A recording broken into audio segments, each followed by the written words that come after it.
சஷ்டினா ஆறுன்னு அர்த்தம்.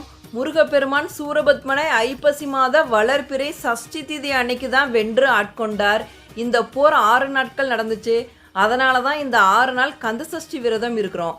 சூரசம்ஹாரம் முடிந்ததுக்கு அப்புறம் நம்மளோட விரதத்தை நிறைவு செய்வோம். நிறைய பேர் 7ஆம் நாள் திருக்கல்யாணம் முடிஞ்சதுக்கு அப்புறம் தான் விரதத்தை நிறைவு செய்வாங்க. நீங்க எந்த மாதிரி நிறைவு செய்வீங்களோ அதை ஃபாலோ பண்ணிக்கோங்க. விரதம் எப்படி நிறைவு செய்யறது அப்படிங்கிறத பார்க்கலாம். சூரசம்ஹாரம் முடிஞ்சதுக்கு அப்புறம் கட்டாயம் தலைக்கு குளிச்சுடணும். ஏன்னா திருச்செந்தூர்லேயே சூரசம்ஹாரம் முடிஞ்சதுக்கு அப்புறம் முருகப்பெருமான கடல்ல நீராட்டிட்டு தான் கோவிலுக்குள்ளேயே அழைச்சிட்டு போவாங்க.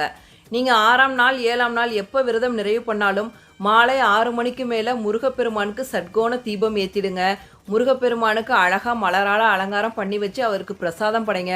பிரசாதத்துல முக்கியமானது சர்க்கரை பொங்கல் இல்லாட்டி கேசரி அந்த மாதிரி ஸ்வீட் ஒன்று படைச்சிடுங்க. ஏன்னா விரதத்தை நிறைவு பண்ண போறோம் இல்லையா, அதனால இடிப்போட அதை ஆரம்பிக்கலாம். கூடவே தயிர் சாதம், எலுமிச்சை சாதம் இந்த மாதிரி படைக்கலாம். தயிர் சாதம் முக்கியமாக படைச்சிடுங்க.